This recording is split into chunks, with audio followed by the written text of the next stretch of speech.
नमस्कार प्रिय दर्शकों, हाजिर हूं मैं लेकर कार्यक्रम ज्योतिष जिज्ञासा।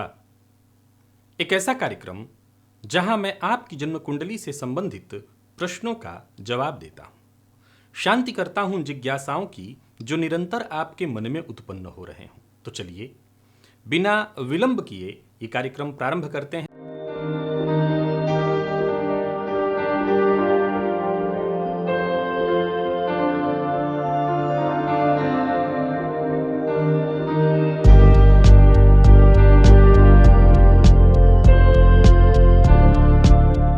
सबसे पहली जिज्ञासा मनीष जी की है। इन्होंने पूछा है, कर्क लग्न की कुंडली और चौथे घर में सूर्य, शनि, गुरु, शुक्र, बुध और छठवें घर में मंगल, केतु और 12वें घर में चंद्र और राहु है।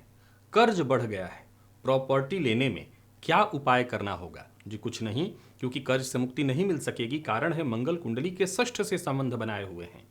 अच्छी बात यह है कि आपने चौथे घर में सूर्य, शनि, गुरु, शुक्र, बुध इन सभी ग्रहों को चौथे भाव में दर्शाया है। तो सीधी सी बात है कि चौथे भाव में जितने ग्रह आप बता रहे हैं, प्रॉपर्टी में ही इन्वेस्ट करके अगर कर्ज हुआ है तो चिंता की कोई आवश्यकता नहीं, क्योंकि आपका चौथा भाव बहुत मजबूत दिख रहा है मुझे।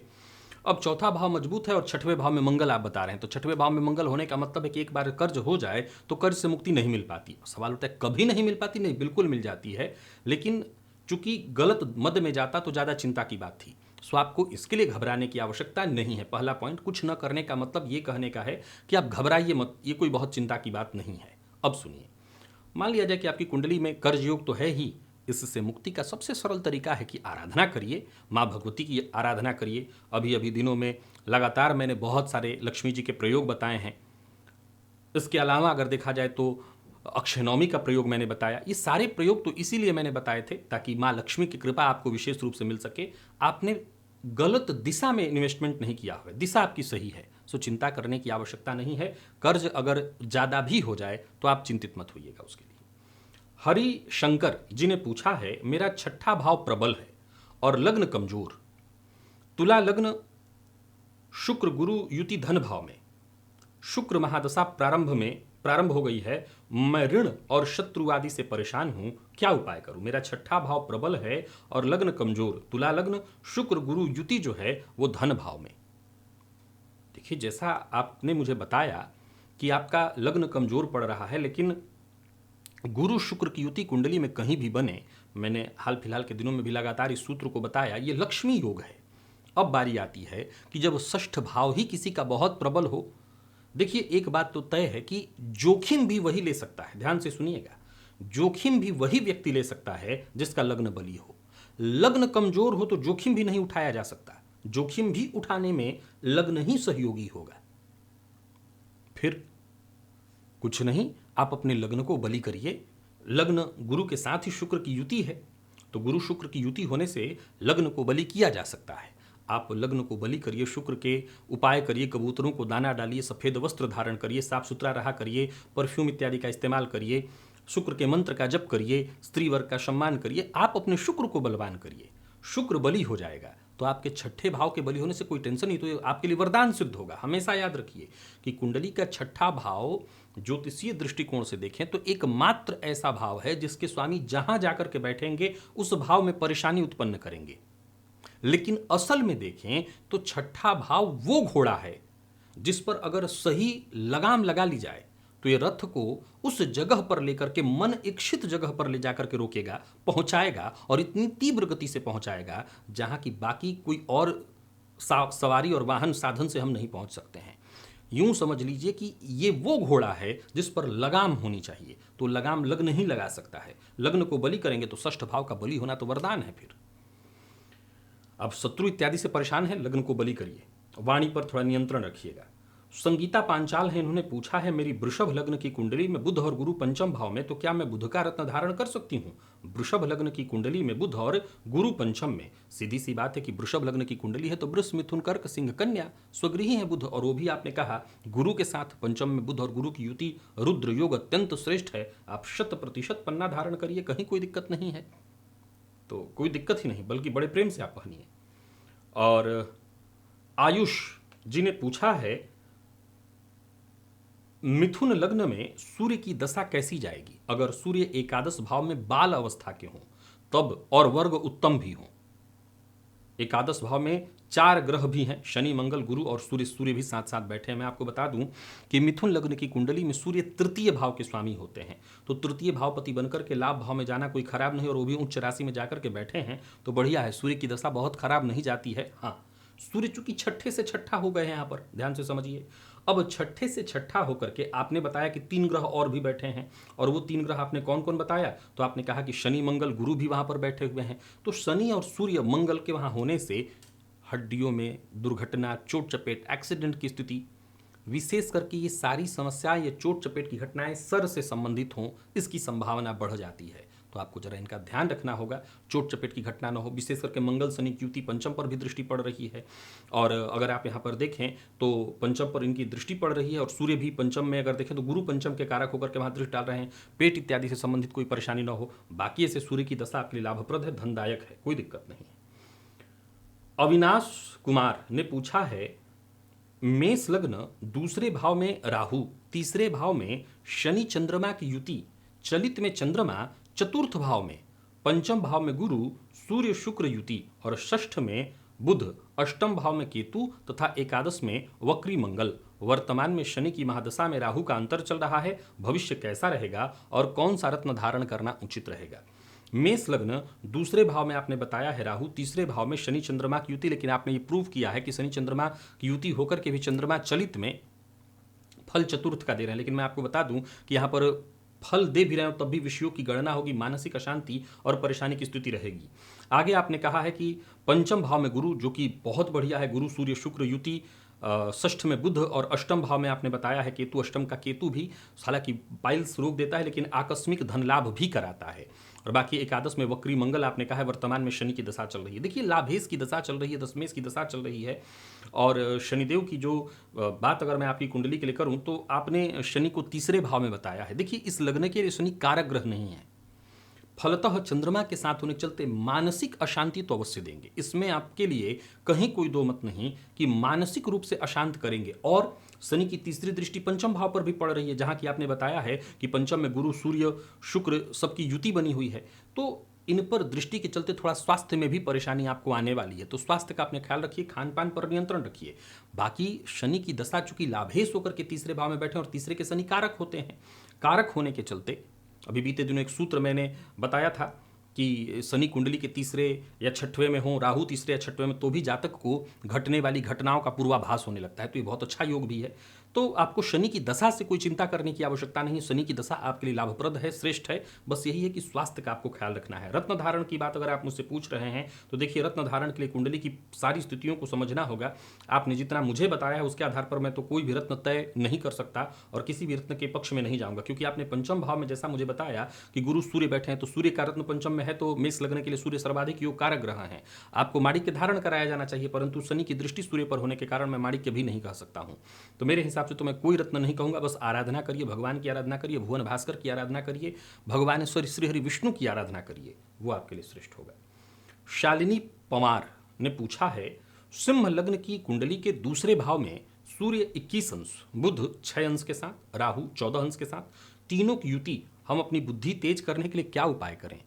सिंह लग्न की कुंडली के दूसरे भाव में जब बुध ही द्वितीय भाव में बैठे हैं तो बुद्धि तेज करने के लिए आपको क्या करना है। वैसे आपकी कुंडली में सिंह, कन्या, तुला, वृश्चिक, धनु, गुरु की स्थिति कैसी है। आप अपने गुरु को ठीक करिए। पंचम भाव बुद्धि का है, और बुद्धि कारक की स्थिति तो सूर्य राहु के साथ बैठे हुए जड़ योग बना हुआ है। तो एक पहला काम तो ये करिए कि आप गणेश जी की आराधना करिए, गणेश जी के मंत्र का जप करिए, ओम गंग गणपतये नमः इस मंत्र का जप करिए, और साथ ही साथ भुवन भास्कर को अर्घ्य प्रदान करिए। और बाकी जैसा कि आप अपने गुरु को ठीक करिए, गुरु मजबूत होंगे तो बुद्धि का विकास वैसे ही हो जाएगा। उसके लिए कुछ ज़्यादा चिंता करने की आवश्यकता नहीं है।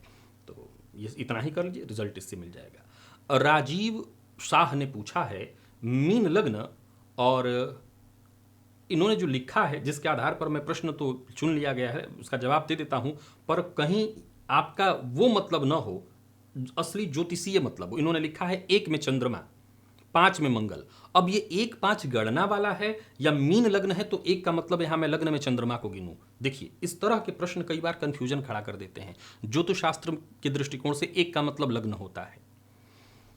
अब यहाँ एक का चंद्रमा का मतलब मैं नहीं निकाल रहा हूं, सो मैं वो जवाब दे रहा हूं जो मुझे समझ में आ रहा है। तो मीन लग्न में आपने चंद्रमा कहा है, पंचम में मंगल और राहु, षष्ठ में सूर्य, सप्तम में गुरु बुध शनि, अष्टम में शुक्र और 11वें में केतु, एकादश में केतु।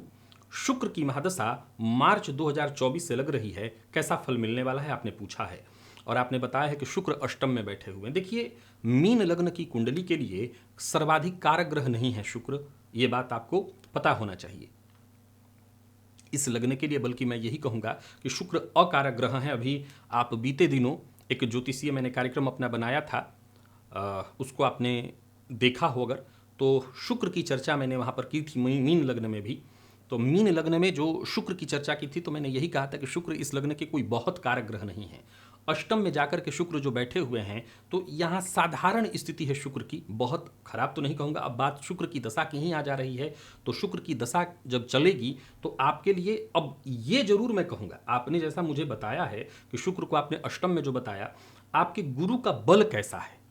अगर गुरु का बल अच्छा है, गुरु का बल आपकी कुंडली में, जैसा कि आपने गुरु का, मुझे गुरु की चर्चा जैसा कि लिख करके आपने दिया हुआ है कि गुरु बुध और शनि ये सब सप्तम में बैठे हैं, तो गुरु के पास अंश बल कितना है। अगर अंश बल गुरु के पास अच्छा है, तब तो शुक्र की दशा से आपको डरने की आवश्यकता नहीं है। फिर तो एक तरह से विपरीत राजयोग का निर्माण है, और जब शुक्र की दशा आपको आएगी 2024 में, तो आपको जबरदस्त सफलता। लेकिन गुरु अगर कमजोर पड़ रहे हैं, तब फिर ये जबरदस्त सफलता वाली बात नहीं, फिर परेशानी। स्वास्थ्य का ख्याल रखिएगा, और शुगर इत्यादि की शिकायत, बहुमूत्र रोग, तो स्वास्थ्य से संबंधित परेशानियां आती हैं, उसका आपको ख्याल रखना पड़ेगा। रविंद्र छिपा ने पूछा है, धनुलग्न की कुंडली में शनि 12वें भाव में हैं तथा नवमांश कुंडली में 6ठे भाव में तुला राशि में सूर्य के साथ हैं शनि, और शनि की महादशा का फल कैसा होगा। धनुलग्न की कुंडली में अगर देखा जाए तो शनिदेव दूसरे और तीसरे भाव के स्वामी होते हैं, और आपने कहा कि शनि 12वें भाव में बैठे हैं, और नवमांश में आपने बता दिया है कि कुंडली के में 6ठवें भाव में वहाँ पर सूर्य के साथ, नीच के सूर्य के साथ बैठे हैं। लेकिन गौर करिए, तो धनुलग्न की कुंडली के लिए धनेश होते हैं, और धनेश बनकर के 12वें भाव में बैठे हैं, जो धननाश योग होता है। शनिदेव जहां बैठेंगे उस भाव की वृद्धि करेंगे, फलतः धनपति बनकर के जाकर के 12वें भाव में बैठकर के धन को अनावश्यक रूप से खर्च करेंगे। तो इनकी दशा को अगर देखा जाए, तो आपके लिए ये व्यर्थ के धन खर्च कराने वाले, धन को बर्बाद कराने वाले, परेशानियों में डालने वाले, यानी ये दशा कहीं ना कहीं मानसिक रूप से अशांति, परेशानी, धन को लेकर के चिंतित कराने वाली आपको बनेगी। एसके मिश्रा जी ने पूछा है, मीन लग्न में लग्नेश गुरु 8वें भाव में स्थित है, शनि एवं मंगल सप्तम में, चंद्रमा षष्ठ भाव में, राहु चतुर्थ में, केतु दशम में, सूर्य शुक्र एवं बुध लाभ भाव में। 41 वर्ष का हो गया हूं, पर संघर्ष साथ नहीं छोड़ रहा, भविष्य को लेकर बहुत चिंतित हूं। तो सबसे पहले बताना चाहता हूं, संघर्ष साथ नहीं छोड़ेगा, तो सबसे पहला काम तो आप यही कर लीजिए कि अब संघर्ष तो पीछा छोड़ने वाला नहीं है। अब निर्भर करता है, आप जीवन भर चिंतित रहना चाहते हैं तो चिंतित रहिए, या चिंता का त्याग अभी कर दीजिए। ध्यान से सुनिए और समझिए। मीन लग्न में आपने लिखा है लग्नेश गुरु कहाँ पर बैठे हैं, अष्टम में बैठे हैं। ये क्या हुआ, ये अवयोग हुआ। अब अवयोग के सूत्र में रोज ही समझाया करता हूं कि इस योग के होने का मतलब ही है कि जातक को उसके जीवन काल में संघर्ष से मुक्ति नहीं मिलने वाली है। तो ये फाइनल पॉइंट रहा कि संघर्ष से मुक्ति तो नहीं मिलेगी आपको। अब अगला सूत्र समझिए। अब अगला सूत्र आपने जैसा कहा कि शनि एवं मंगल सप्तम में है। अब आपको एक और बात मैं बताता हूं कि शनि मंगल दोनों की दृष्टि का लग्न पर एक साथ सप्तम से बैठ करके पढ़ना, यह भी कहीं ना कहीं देखा जाए तो एक तरह से जातक को बकवादी योग बना देता है। गुस्सा करना, चिड़चिड़ा होना, कोई काम वक्त पर होगा नहीं, शनि हर कार्य को डिले करेंगे। मंगल की दृष्टि लग्न पर पेशेंस की कमी हो जाएगी, लग्नेश है अष्टम में, तो जातक को यह भयंकर रूप से मानसिक रूप से परेशान करेगा, संघर्ष करने के लिए बाध्य कर देगा। तो ये योग जो आप मुझे समझा रहे हैं, बता रहे हैं, तो संघर्ष से पीछा नहीं छुड़ाने वाला। मैं आपको एक सलाह देता हूं, कुंडली को करिए अब किनारे, कुंडली को अब अलग रखिए। 41 वर्ष की उम्र हो चुकी है। देखिए, ये लग्न मीन है, वृश्चिक, मीन, कर्क, ये साधक लग्न है। याद रखिए कि इस लग्न में जन्म हुआ है, मतलब पूर्व जन्म में साधना की है आपने। साधना जागृत कीजिए। देखिए, कुंडली आईना है, ये प्रदर्शित कर रहा है कि जातक को संघर्ष तो देखना है, लेकिन बहुत ध्यान से सुनिए और समझिए। जब परमात्मा की कृपा भी कुछ विशेष हो जाए, तब भी संघर्ष बढ़ जाता है। जी हां, जब परमात्मा की कृपा विशेष हो जाए, तब भी संघर्ष बढ़ जाता है। एक उदाहरण से समझिए।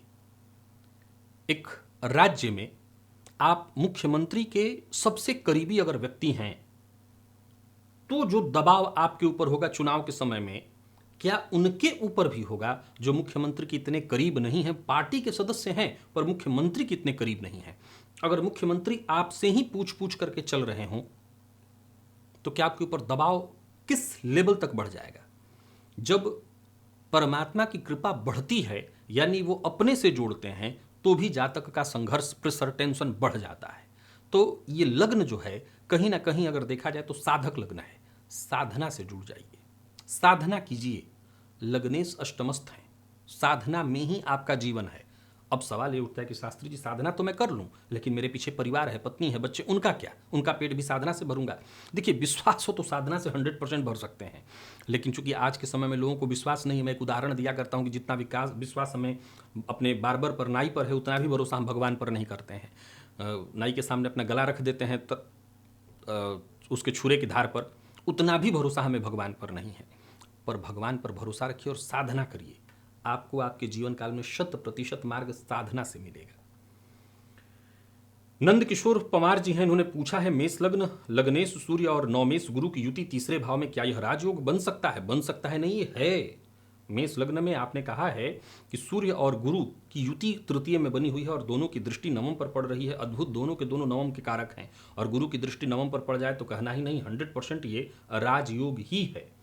रिद्धिमा जी हैं, इन्होंने पूछा है, मेष लग्न, कन्या राशि है, सूर्य दूसरे भाव में 10 अंश 2 कला 14 अंश 2 कला 30 विकला में है।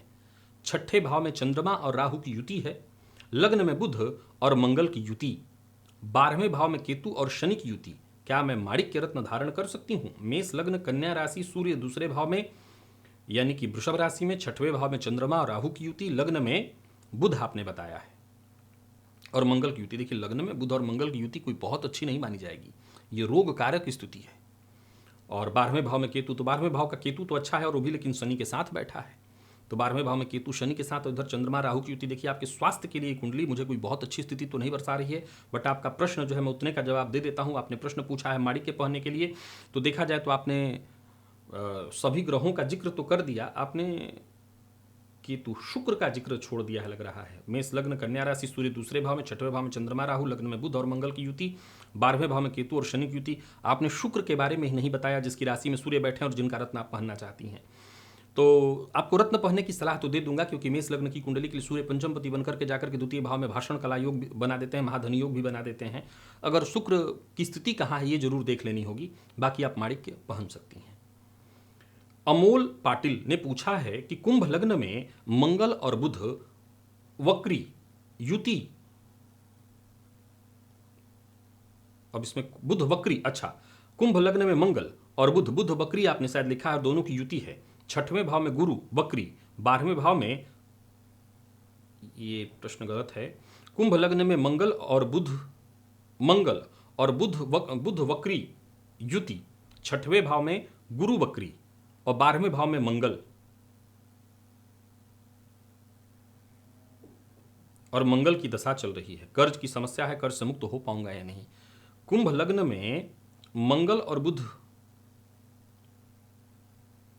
आपने यहां पर समझ नहीं आ रहा, कौमा विराम कुछ लिखा नहीं कि कुंभ लग्न में मंगल और बुध वक्री युति आपने लिखा है। छठवें भाव में गुरु वक्री, 12वें भाव में फिर मंगल और मंगल की दशा। ठीक है, आपका ये प्रश्न थोड़ा सा कंफ्यूज करने वाला है। मैं हमेशा कहा करता हूं, जब भी आप लोग कोई प्रश्न लिखें तो प्रयास करें कि हिंदी में लिखें और कम से कम इतना ध्यान रखिए कि कहाँ कॉमा और विराम होना चाहिए, क्योंकि जब तक शब्द, अब यहाँ पर आपने देखिए प्रश्न में मंगल दो जगह जिक्र किया है कि मंगल या तो लग्न में होंगे या मंगल 12वें में होंगे, कोई एक ही जगह पर होना चाहिए। मंगल आपने दो जगह लिखा है, या फिर आपने ये लिखा है कि गुरु वक्री 12वें भाव में मंगल की दशा चल रही है। ये हो सकता है, बिल्कुल ये हो सकता है, गुरु वक्री 12वें भाव में। अच्छा, ऐसे इसको फिर से ले लेते हैं, सवाल को जरा सा समझने का प्रयत्न करते हैं कि कुंभ लग्न में अगर मंगल को रख लें केवल, बुध वक्री, तो युति छठवें भाव में किससे है फिर? अब फिर आपने गुरु वक्री 12वें भाव में कहा है, मंगल की दशा चल रही है। अगर लग्नगत मंगल बैठे हुए हैं और मंगल की ही दशा है, कुंभ लग्न में मंगल कारक नहीं होते हैं। अगर कर्ज है तो कर्ज से मुक्ति की स्थिति तो नहीं बनती है, जितना मुझे इसमें समझ आ पाया। बाकी थोड़ा सा ध्यान रखिए सवाल लिखते समय आप लोग। पवन व्यास का प्रश्न है वृषभ लग्न के 12वें भाव में शुक्र, बुध, मंगल, सूर्य और 11वें भाव में चंद्र, उस पर गुरु की और शनि की 7वीं दृष्टि है और केतु 9वें भाव में स्थित हैं। शुक्र की महादशा कैसी रहेगी दाम्पत्य जीवन के लिए? वृषभ लग्न के 12वें भाव में शुक्र, बुध, मंगल, सूर्य ये सभी बैठे हैं। 11वें भाव में चंद्रमा और उस पर गुरु और शनि की 7वीं दृष्टि। तो गुरु चंद्रमा का तो गजकेसरी योग, पर शनि चंद्रमा का विषयोग, जिसमें दाम्पत्य सुखद नहीं रह पाता। केतु 9वें में बैठे हैं, शुक्र की महादशा चल रही, दाम्पत्य जीवन के लिए कैसा रहेगा? देखिए, आपने जो परिस्थिति मुझे बताई है इसमें अगर गौर करिए तो वृषभ लग्न की कुंडली में आपने 12वें में शुक्र को रखा है। शुक्र दाम्पत्य के कारक हैं। दाम्पत्य का कारक शुक्र 12वें भाव में जाकर के बैठा हुआ है। ये दाम्पत्य जीवन में मतभेद, परेशानी की स्थिति उत्पन्न करता है। हालांकि बाकी की दशाओं में अगर शुक्र की दशा आपको चल रही है तो शुक्र वैसे तो इस लग्न के लग्नेश ही हैं। लग्नेश होकर के वैसे कोई नुकसान तो नहीं करेंगे, पर ये जरूर देखिए कि जिसके साथ भी आपका विवाह हुआ है कुंडली मैच हुई है कि नहीं। मैच नहीं हुई है तब तो दाम्पत्य जीवन में मतभेद की स्थिति को ये प्रदर्शित कर रहा है। और यह है शैनी जी, इन्होंने पूछा है मीन लग्न की कुंडली में शनि दूसरे भाव में मेष राशि में है, मंगल से भी दृष्ट हैं और शनि वक्री भी हैं। क्योंकि आपने हमेशा बताया है कि या तो राशि स्वामी से दृष्ट हो अथवा वक्री हो या तो दोनों हो, तो क्या नीचत्व भंग हो रहा है? मीन लग्न की कुंडली में शनि दूसरे भाव में मेष राशि में स्थित है। नीच तो भंग हो रहा है, लेकिन फिर भी ये आपके लिए बड़ी परेशानी की ही सूचना है। क्योंकि गौर करिए तो शनिदेव आपके लिए द्वादशेष भी तो होते हैं। द्वादशेष जाकर के धन में बैठेगा तो ये धननाश योग बनाएगा। हाँ, आपने अगर सिर्फ इतना पूछा है कि नीचत्व भंग, वो हुआ है। और माधुरी दुबे का प्रश्न है, क्या मिथुन लग्न की कुंडली में बुध, मंगल, राहु की युति हो और शुक्र 6वें भाव में हो तो कैंसर रोग होता है? ये हो ही नहीं सकता है। नहीं, कैंसर नहीं, ये सूत्र जो आपने प्रश्न पूछा है ये नहीं हो सकता है। आपने पूछा है कि क्या मिथुन लग्न की कुंडली में बुध, मंगल, राहु की युति हो और शुक्र 6वें में हो, तो ये नहीं होगा। क्योंकि बुध लग्न में है तो शुक्र षष्ठ में कैसे होंगे? तो ये प्रश्न भी गलत है। तो ठीक है, हाँ ये जरूर है कि आप अगर इतना खाली पूछती हैं कि बुध मंगल लग्न में बैठे हैं तो ये आजीवन दीर्घकालिक रोग की सूचना है। लेकिन शुक्र और बुध की इतनी दूरी नहीं हो सकती है कुंडली में। प्रिय दर्शकों, आज इतने ही प्रश्नों को लेकर के उपस्थित हुआ था। इसमें 2 ऐसे प्रश्न थे जो कंफ्यूज करने वाले थे, मैं आपको बताना चाहता हूं। देखिए, आपने प्रश्न कभी भी पूछा हो, कहीं भी पूछा हो, अगर ये लिखा गया है आपके साथ कि आपके प्रश्न चुने गए हैं तो मेरे पास वो प्रश्न रखे अवश्य होंगे। हो सकता है पहले इनकी बारी आ गई, अब की आपकी बारी ना आई हो, लेकिन बारी आएगी अवश्य। फिर भी मैं आपको एक सलाह देता हूं, ये मत सोचिए कि मैं तो पहले भी लिखा हूं, लिखा गया, लिया गया। नहीं, एकदम लिया गया, क्योंकि वो प्रश्न मेरे पास ही आ जाते हैं तो मेरे पास सुरक्षित हैं। आप अपने प्रश्न लिखते रहिए, परंतु ये जरूर ध्यान रखिए कि चीज़ों को भली भांति सोच समझ करके, विचार करके ही प्रश्न लिखिए। बहुत सारे इसमें ऐसे प्रश्न थे जो बहुत सटीक ढंग से लिखे हुए थे, तो उनका सटीक जवाब भी उनको मिल गया होगा। देखिए, किसी भी तरह से जो ये ज्योतिष जिज्ञासा का कार्यक्रम है, ये कार्यक्रम बनाने का उद्देश्य क्या था? ये कार्यक्रम बनाने का उद्देश्य था कि कुछ ऐसे पॉइंट हो जहां कोई व्यक्ति उलझ रहा हो, मैं वहां पर उसकी मदद कर दूं।